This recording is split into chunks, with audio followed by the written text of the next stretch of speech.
Shalom Akim. First and foremost, I give all praise and glory unto Yahweh, Ba'ashem, Yahushai, Ba'ashem, Rachak with us. Double honors unto the elders, apostles, a great millstone. The elders, a great millstone. And of course, peace and blessings unto the hopeful elect, the sincere servants of Yahweh, Ba'ashem, Yahushai, serve him in truth and sincerity. So coming back with another lesson through the Spirit. This lesson going to be from a National News article. And it reads, Ben Armstrong, from this individual. It says, Russia's new nuclear missile test, a warning to America. We already know that a war within the Bible, World War III is prophesied. All the other nations will come up against America and take it down. That's all scriptural. And it's all according to the Bible. That's all Bible prophecy. So, and we're going to get into this article and we're going to bring out some scriptures. So it says, for a podcast host, Ben Armstrong, Russia's recent nuclear missile test serves as a warning to the United States. Russia launches nuclear missile test strike on America from a new submarine. That's right. This of an intercontinental ballistic missile, or ICBM, from a new nuclear submarine was no doubt a warning to America. Absolutely no doubt. He said during the November 6th episode of the Ben Armstrong show. The question is, does our government think that this is just all fun and games? Remember, the Cold War was just fun and games, wasn't it? It's funny they took the Cold War a lot more seriously than they took Russian President Vladimir Putin and his threats. The journalist with the New American magazine continued, the people really freaked out about the Cuban Missile Crisis too, but here we have something 1,000 times worse. There is now an actual kinetic war in which we're involved. So it goes on to say, Armstrong then presented an article from the Associated Press about the launch, alongside the footage of the ICBM. According to the piece, the Russian military successfully test-fired the missile, which is designed to carry nuclear warheads. Yep. We're going to pause right there because, again, that's all scriptures, man. The Lord is simply preparing the spirit within these other nations to war against each other, because we know, again, World War III is prophesied within the scriptures. It says in Revelation, basically, the second woe is past. Woe meaning war. And of course, the second woe represents World War II. The third woe represents World War III, and it says how the third woe cometh quickly. So we know that World War III is right around the corner. And without a doubt, it will happen. That's why you're seeing Russia, you're seeing China, you're seeing BRICS being formed. You're seeing all these other nations, you're seeing all these nations departing from America, forming alliances against America. That's all scriptural, man. That's all prophecy. So real quick, let's go ahead and get Jeremiah 50:9. It says, for lo, I will raise and cause to come up against Babylon, which Babylon, this Babylon right here is not referring to ancient Babylon. This Babylon right here is referring to a modern day Babylon. Because it goes on to say, for lo, I will raise and cause to come up against Babylon an assembly of great nations from the north country. Yeah, and the north country is Russia, and the great nations, it represents the Russian Federation. It says, an assembly of great nations from the north country, and they shall set themselves in array against her. From thence she shall be taken, the arrow shall be as of a mighty experiment. None shall return in vain. See, so it says their arrow shall be as of a mighty experiment. None shall return in vain. And again, the north country is symbolic onto Russia. And the great nations from the North Country is Russian Federation. And again, it says, and they shall set themselves in array against her. Yeah, because they're all going to team up against America. And they would destroy America, man, literally. From thence she shall be taken. The arrow shall be as of a mighty expert man. None shall return in vain. Of course, the arrows are symbolic unto the missiles. When you look at the arrow, basically it's trajectory. When you just look at its shape, it obviously has the appearance of a missile. I mean, so obviously this scripture is speaking about a modern day arrow. It's not actually speaking about a traditional bow and arrow. Like you're literally going to have Russia or, these countries shooting traditional bow and arrow upon, America. That makes no sense. These arrows are referring onto literally something. It's symbolic. It's not meant to be, taken in that sense, because you got to realize that the prophets were trying to use the best words that they could use at the time that they were seeing these visions. When the prophets were being given these visions back then, they had to use the best terms that they could. There's no such, there's not a term of ICBM or a nuclear missile, nuclear warhead. So they had to use the best terms that they had. Yeah, so basically the Lord revealed unto Jeremiah this prophecy, and Jeremiah described it that way. He didn't say a missile, because again, that term didn't exist back then. But so, continue on the article. It goes on to say, the report comes as tensions are soaring between Russia and the West over the fighting in Ukraine, the AP article noted.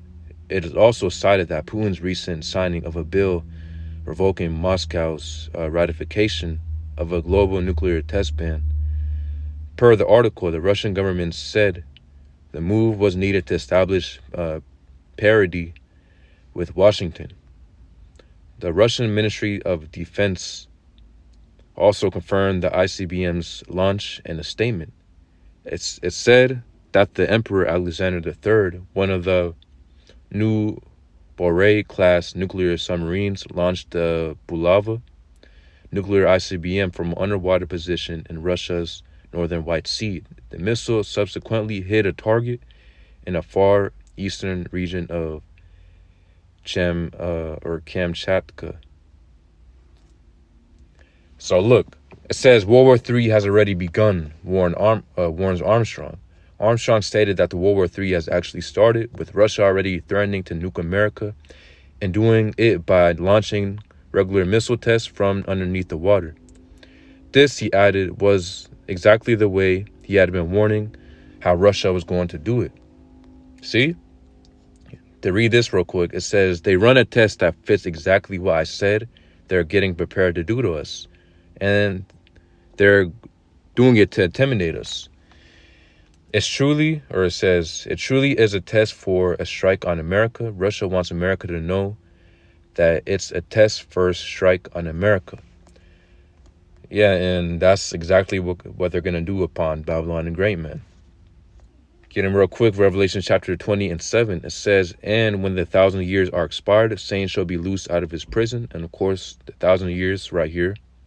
When you read the scripture, or when you read up in Revelation chapter 20, read up from verse 7, basically goes into how Satan will be bound in prison, which we know the physical counterpart of Satan is Esau, and that represents the Dark Ages, during the time around Constantine in 300 AD, up until the mid-1300s of the Byzantine Empire. Between 300 AD, between the mid-1300s, those were the Dark Ages. And Esau, was in the caves, the so-called white man, he wasn't ruling.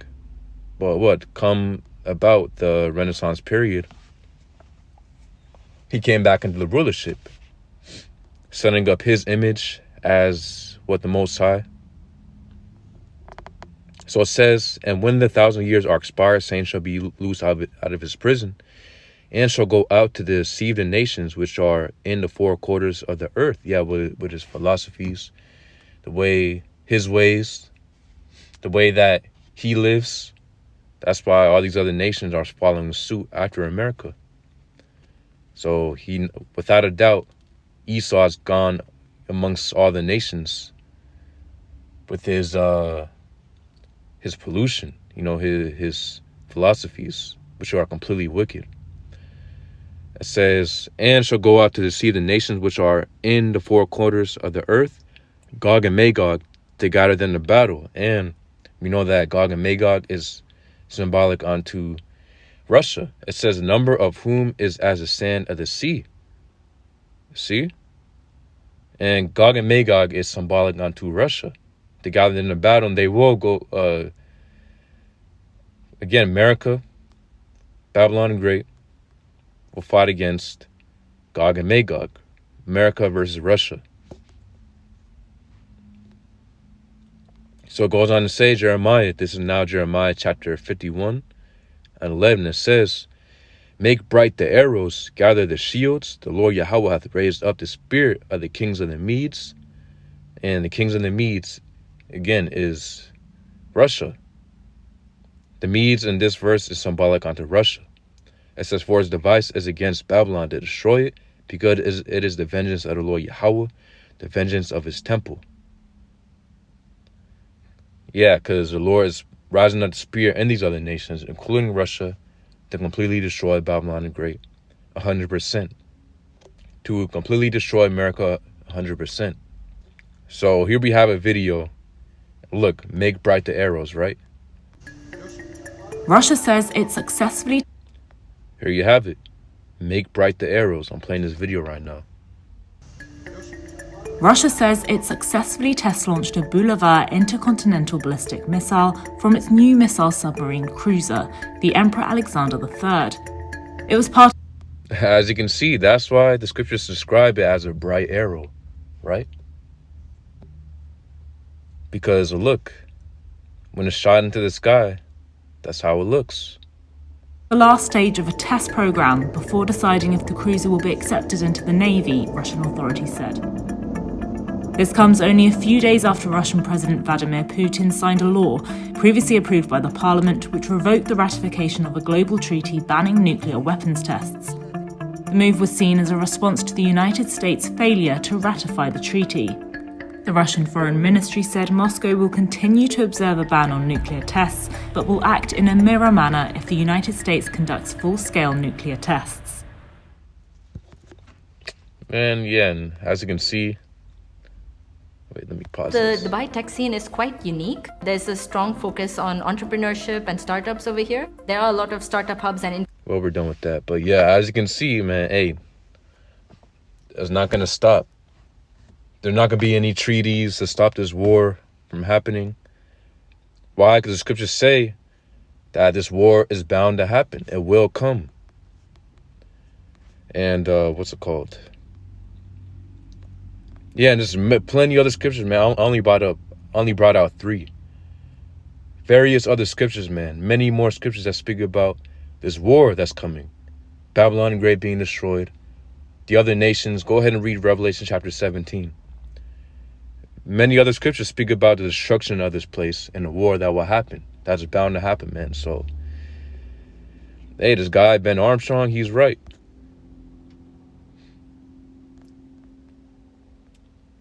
Without a doubt, World War III will happen. And the Lord will protect his elect. The Lord will deliver his elect through when Yahushua comes back, who the world ignorantly calls Jesus. Yahushua is only coming back to deliver his people, which are the Israelites, more importantly, or more specifically, the elect of the nation of Israel. The elect of the nation of Israel is the ones who the Lord is going to come back for. And he's going to use his angels to beam up his elect. Well, the angel will be piloting the chariots, which are the so-called UFOs you see in the sky. That's a term that people call them today. Those are simply the chariots of the Lord. They'll deliver us. And Yahushua Yahweh Bashim Yashai will deliver us, Lord's will, we be part of the elect. In those chariots from this destruction, man. For us located, of course, here in Babylon and Great. And Lord will also deliver the rest, of course, of the ones that are scattered amongst the world. You know, the rest of the elect of the nation of Israel. So Lord's will, you brothers out there edified. Yahweh Bashim Yashai. Bashim Rakakodash Brakathum. Shalom.